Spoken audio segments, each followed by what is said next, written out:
तर चला, नाही नाही असं म्हणत ना वेळेवरती लग्नाची तयारी करून ना लग्नाला गेली होती. आता माझी तयारी बिलकुल पण नव्हती लग्नाला जायची, पण वेळेवरच ना माझी इच्छा झाली त्यामुळं लग्नाला गेली होती.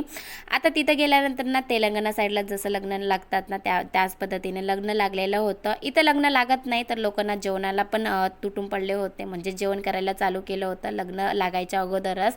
मला एक समजत नाही की लोक लग्न लावायला जातात की जेवण करायला, कारण तर ना आता पहिल्याच्या काळामध्ये ना लोक इतकं वाट बघत बसायची की लग्न कधी लागणार आणि जेवण आम्ही कधी करणार. असं जेवण लग्न लागतपर्यंत जेवण कुणालाच भेटत नव्हतं. पण आता असं काही नाही, लग्न लागो की नाही लागो जेवण अगोदर करू द्या, मग नंतर लग्न कधीही लावत बसा असं म्हणतात लोक.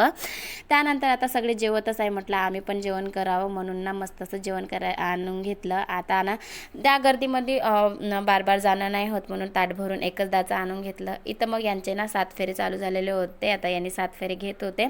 त्यानंतर ना आता इथं नवरींची बहीण ना जे कोणी ना प्रेझेंट देतात त्यांचे नावं वगैरे लिहून घेत होती. आंध्रामध्ये म्हणजे तेलंगणा साईडला असंच होत असते.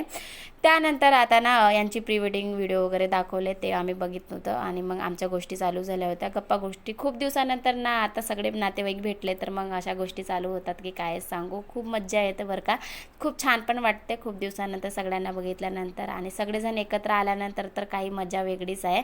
आता ना सगळेजण आल्यानंतर खूप मज्जा आली. मस्त अशी यांच्या हळदीचे व्हिडिओ वगैरे बघितले, खूप छान वाटलं होतं.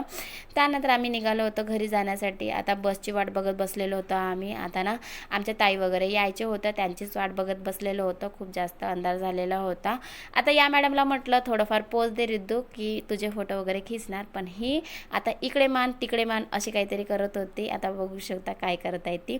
त्यानंतर ना चलत चलत यांनी पण आलेलो होत्या. त्यानंतर आम्ही घरी आलो. भेटू आपण पुढच्या व्लॉगमध्ये. बाय.